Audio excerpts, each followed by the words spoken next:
Built by Pop Schaffer, 1931. Schaffer had also built the hotel he'd named after himself. Kerney stayed in his unit with the motor off and the window open, watching Cordova parade up and down, his thumbs jammed in his ears, shaking his head vigorously. Cordova's bizarre behavior made Kerney hold back from making an approach. He didn't know much about Cordova's mental condition other than that the man heard voices and talked to Jesus Christ a lot.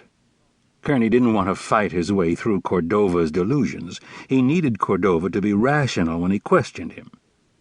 6 months ago, Cordova had been interviewed about the murder of patrolman Paul Gillespie.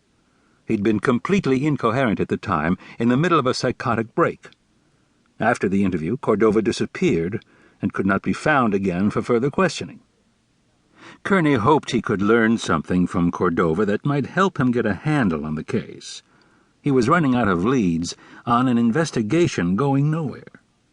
The murder had stymied the state police and the FBI. Officer Gillespie had been found shot once in the head with his own handgun at the Mountain police station on the opening night of the annual town rodeo. Virtually every resident of Mountain and the surrounding area had attended the event, including Gillespie, who was on duty at the time. He was seen leaving the rodeo grounds during the calf roping finals. An hour later, his body was discovered by Neil Ordway, chief of the two-man force.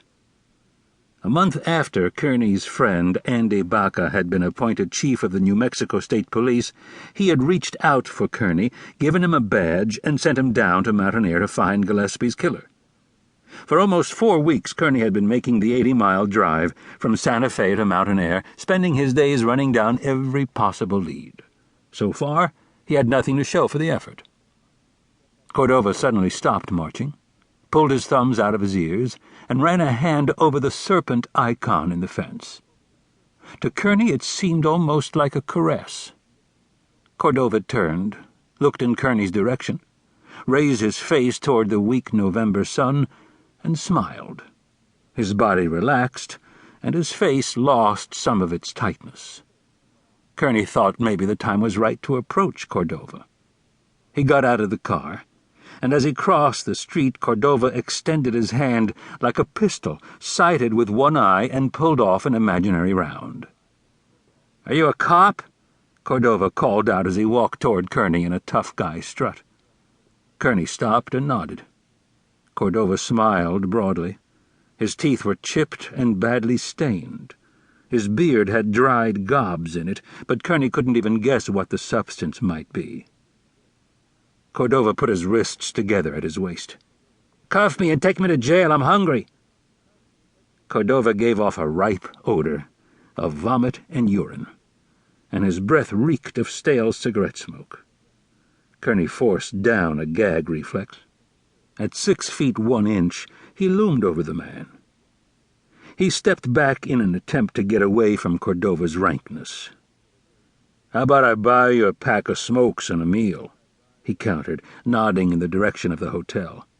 "I said I want to go to jail," Cordova said crankily, craning his neck to look at Kerney. "I'm a fucking mental patient. You're supposed to take me to jail." "Maybe later if you cooperate." Cordova stared in disgust at Kerney. Behind the dirt, the beard, the unruly hair, and the chipped, stained teeth, Cordova's eyes looked clear. "How come you limp?" Cordova asked. "I got shot," Kerney answered, thinking back to the incident that had ended his career as chief of detectives with the Santa Fe PD. An old friend and fellow officer had failed to back him up on a stakeout. The end result was one dead drug dealer, permanent damage to Kerney's right knee, and a partially destroyed gut. "Were you a cop when it happened?" "Yeah, I was." Cordova threw a couple of jabs in the air at an imaginary opponent. "I'd never let that happen to me. I'd fuck somebody up if they tried that shit." "I bet you would," Kerney replied. "Do you want that meal and pack of smokes?"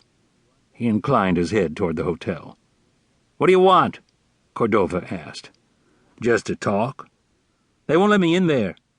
"They will if you're with me." Cordova grunted and looked Kerney up and down.